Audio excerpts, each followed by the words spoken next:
देखो बच्चों, प्यारे बच्चों, ये टाइम एंड वर्क का कल जो समीर ने क्वेश्चन पूछा था, ये बहुत ही स्टैंडर्ड लेवल का है। ये कम से कम क्या आपका सीजे लेवल या बैंक पीओ लेवल का क्वेश्चन था। तो इसमें कहा ए की कैपेसिटी बी से डबल है और बी की कैपेसिटी सी से डबल है। तो ये बेसिक काम आप खुद कर दो कि अगर बी 1 है तो इसकी क्या हो जाएगी, बी 2 हो जाएगी। बी 1 है तो ये 2, सी 1 है तो ये 2। तो कैपेसिटी कितनी आ गई, 2 दूनी 4, 2 एकम 2 और 1। ए की कैपेसिटी 4 आ गई, बी की 2 आ गई और सी की क्या आ गई, 1 कैपेसिटी। लेकिन क्वेश्चन क्या कहता है कि उन्होंने डी की सहायता से ये काम 4 दिन में कर दिया। किस किसने, ए बी सी। और अकेला डी उस काम को कितने दिन में कर रहा है, 16 दिन में। अकेला डी 16 दिन में कर रहा है और इनके साथ मिलके 4 दिन में काम। तो डी की कैपेसिटी क्या है पता ही नहीं, तो डी की कैपेसिटी x मान लो। आई क्या समझ में। तो 4 2 6 और 1 7 और डी की कैपेसिटी कितनी हो गई, x, यानी कि 7 जमा में x। तो ये काम चारों 4 दिन में कर देंगे। लेकिन डी अकेला उस काम को कितने दिन में कर रहा है, 16 दिन में। कैपेसिटी आपने डी की कितनी मानी है, x, यानी कि ये भी काम की टोटल कैपेसिटी और ये भी काम की टोटल कैपेसिटी। तो ए उस काम के 75% है। 75% क्या होता है, 3/4 हिस्से को कितने दिन में कर देगा। बहुत ही प्यारा क्वेश्चन, ठीक है क्या। तो 4 सते 28 और प्लस में कितना हो गया, ये 4x बराबर किसके हो गया, 16x कैपेसिटी, 16x के बराबर हो गया, ठीक है क्या।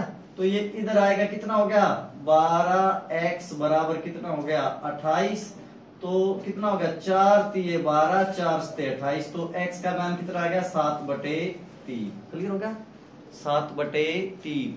यानी कि x जो डी की 1 दिन की कैपेसिटी कितनी आ गई, 7/3। तो 7/3 काम की यूनिट कितनी हो गई, गुणा में 16 दिन में। क्लियर हो गया। और ए की कैपेसिटी कितनी है, 4। तो 4 पूरे काम को ए इतने दिन में कर देगा। लेकिन क्या कहा उसने, काम का 3/4 या 75% हिस्सा। 4 चौक 16, 3 एकम 3, 7 दिन में ए उस काम के 75% हिस्से को कर देगा। क्लियर हो गया। मैं एक बार फिर दोबारा से आपको ये क्वेश्चन, क्योंकि ये अच्छे लेवल का क्वेश्चन था, ध्यान से सुनो। इसने कहा ए की कैपेसिटी बी से डबल है, बी की कैपेसिटी सी से डबल है। ए की कैपेसिटी 2 दूनी 4, 2 एकम 2, सी की कैपेसिटी 1 एकम 1। इन तीनों की कैपेसिटी है 7। डी की कैपेसिटी पता ही नहीं, डी की कैपेसिटी मान लो 7 जमा में x। इस कैपेसिटी के साथ क्या दिन में हो गया, 4 दिन में। अब डी उस काम को अकेले 16 दिन में कर रहा है, तो x उसकी कैपेसिटी मानी है 1 दिन की। तो क्या हो गया टोटल काम, 16x।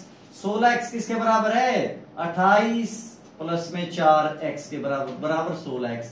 तो 4x इधर गया, 12x बराबर कितना हो गया, 28। तो x का मान कितना आ गया, 7/3। और ये 7/3 क्या है, डी की 1 दिन की कैपेसिटी। तो काम की पूरी यूनिट ये होगी ना, 7/3 गुणा में 16। और ए 1 दिन में कितना काम कर रहा है, 4। लेकिन काम कितना करना, 75%। 75% कितना होता है, 3/4। 16 से 16, 3 से 3। ए उस काम के 75% हिस्से को 7 दिन में कर देगा। ओके, आ गया समझ में। ज्यादा कैपेसिटी कम दिन, कम कैपेसिटी ज्यादा दिन।